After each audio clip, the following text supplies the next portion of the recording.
What's up, guys? Man, it's been a while. Well, it seems like it is. It's been over a week. This YouTube thing is kind of hard. Since I got a full-time tattooing studio, it's kind of hard to record something other than tattoos, especially in the life out here of deportee.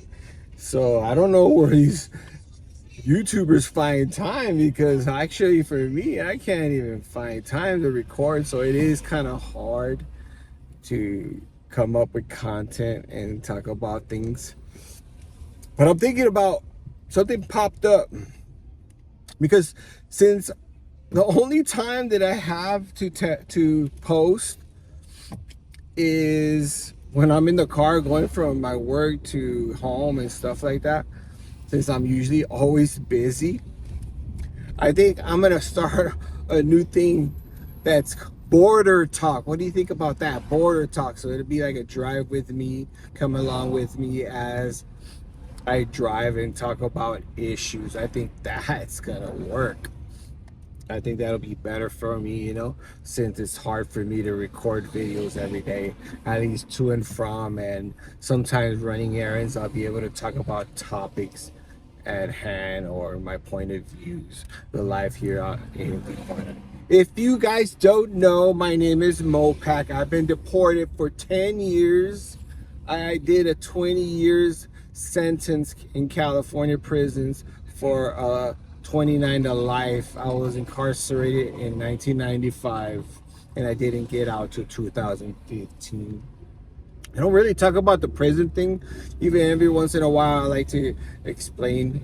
I used to be a gang member, and because of that lifestyle, I ended up doing my prison term.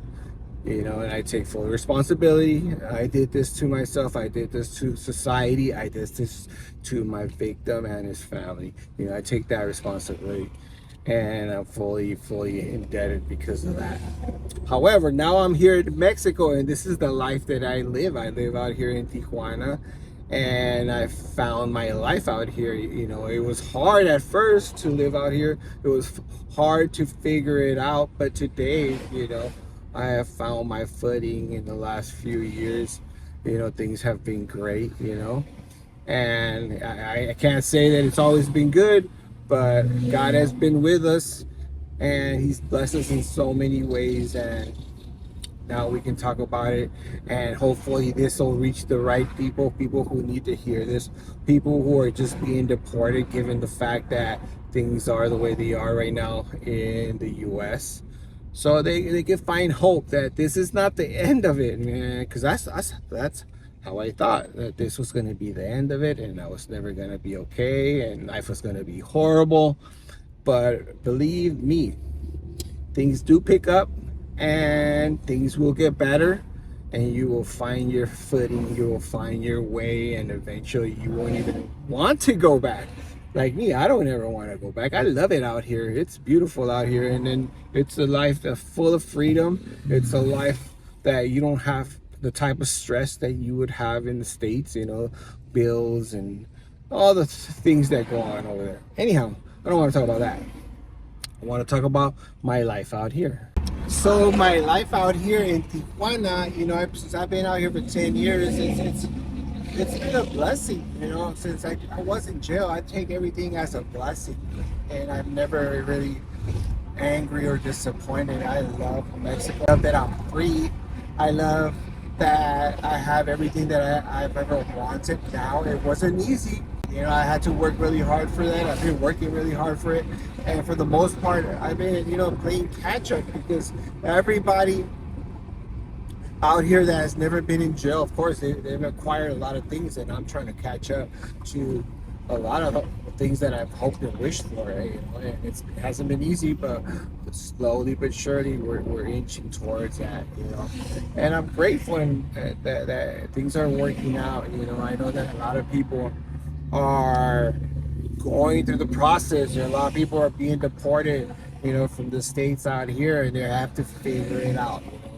And it's ugly truth, it's an ugly situation, and I know what they face, you know.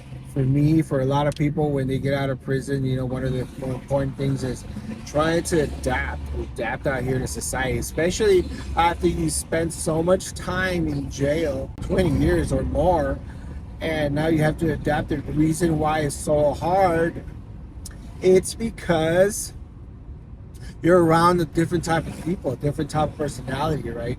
And you're being used to be told what to do, where to be, and everything else that goes along with jail, right? And now they're out here exposed to freedom, a freedom they're not used to, and people have the right to be who they want to be and act the way they want, how they want to act, and they're not really considerate of others. You know, in prison, you're more used to a respectful environment.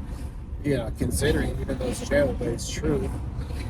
But out here, people don't have to be respectful. You know, they're disrespectful and they can care less about you. So that's the hard part of adapting to society.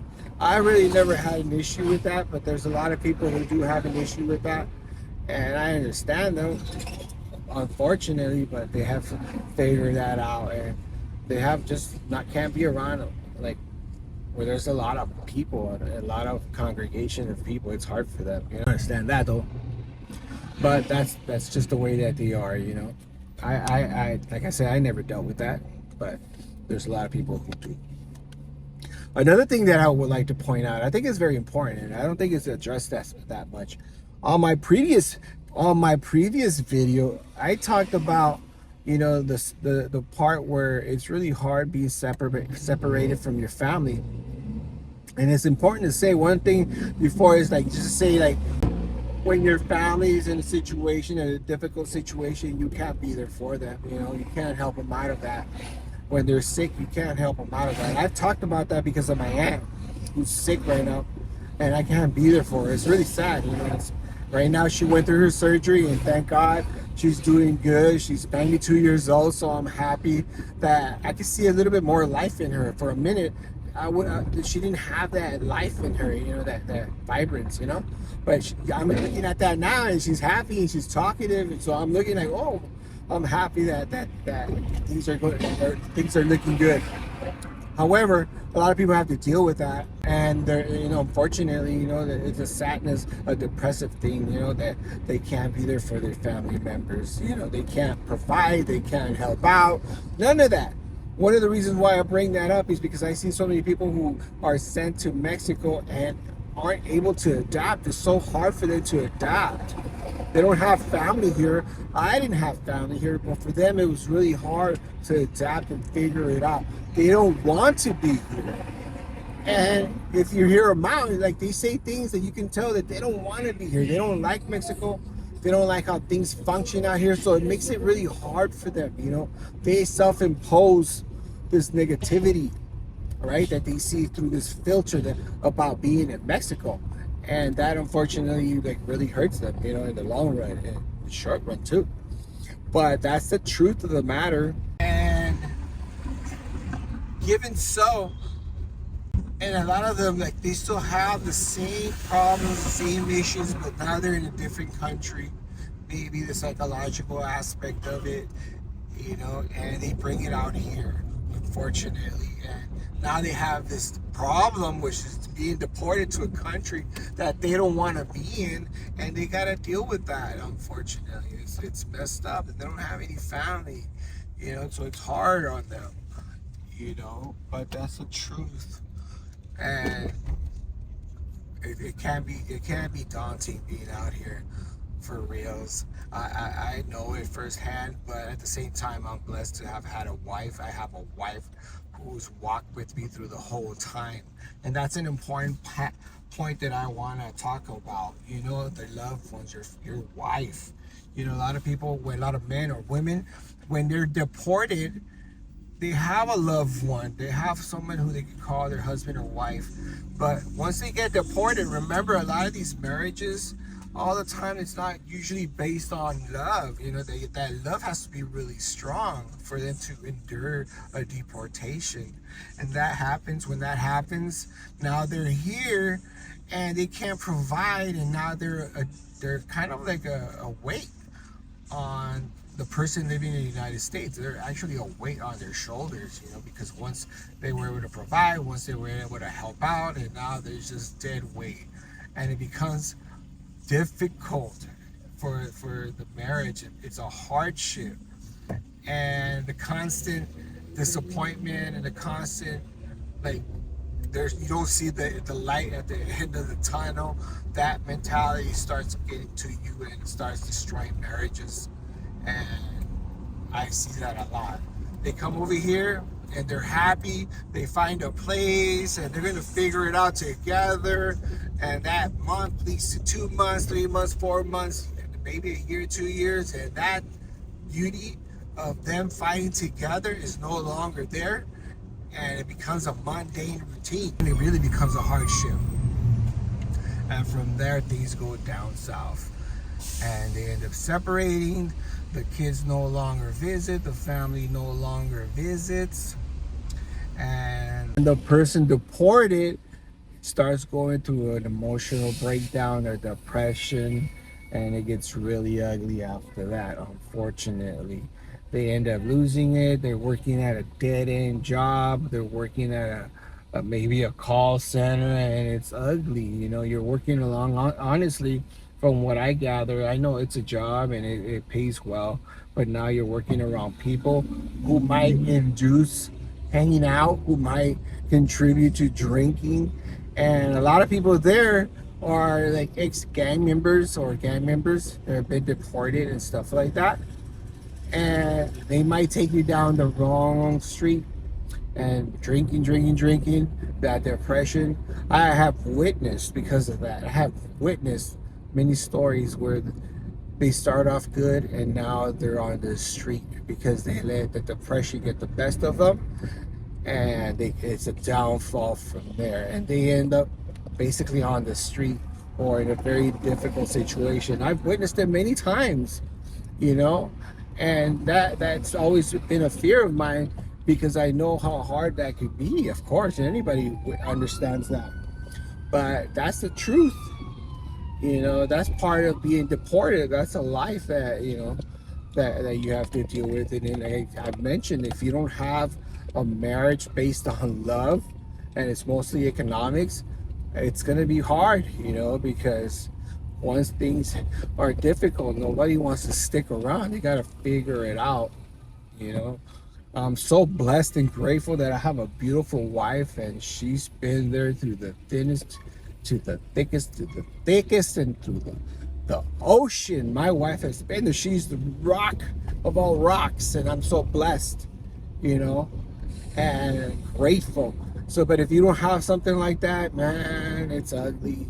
It's hard, And hopefully these people can find somebody out here that they can stand with, and deal with life out here, because it is difficult to have a marriage that's long distance, and if you're both not used to that, it's going to be really difficult. And that's one of the hardest parts about being deported, is losing your family, your wife and kids. You see these marriages being broken up over the United States right now, and you see these people being separated, and you don't realize what that entails. You don't. You just see somebody being deported, you see somebody being out here, and they're like, good, somebody less who broke the law. But that carries a lot of hardship, a lot of pain, a lot of destruction behind that. It's not just what you see right there in the forefront. You're seeing the end of it, and it's super ugly, unfortunately, because Mexico, if you're not a hustler, if you're not a grinder, it's going to be really difficult to make it out here. And a lot of people are so used to just having a job and working and getting good money. Now you're out here, and a simple job ain't going to make it unless you have a good education. So it's going to be really difficult. It's going to be really hard, unfortunately. But that's the truth. That's the bottom line. And deportation, being deported, is ugly, and it's very difficult, unfortunately. But it is what it is, and for most of us, we have to deal with it and figure it out. And a lot of us do. So many people out here that have climbed, and are very successful, you know. And a lot of people out here are very grateful that we got deported, because we probably wouldn't have accomplished what we've accomplished if it wasn't for being deported. Because now you have this one last chance, and you have to make the best of this chance, because there's nothing after that. So just gotta grab on. So for anybody who's going through this or knows a family member who's going through this, just keep this or share it with them. I know that you have your ideas about people who are in Mexico, people who are deported, but you know, let's be a little bit more empathetic. You know, there's pain in this. You know, and please share this. You know, drop a comment, and if you haven't subscribed yet, I don't really like to ask for subscribers, but you know, and be about that. You know, whoever this message hits, if you want to subscribe, if you got to this point in the video, I'm super grateful. And if you can share my content so that I can keep growing and reach the appropriate people, the people who need to hear this. Until next time, take care and be blessed.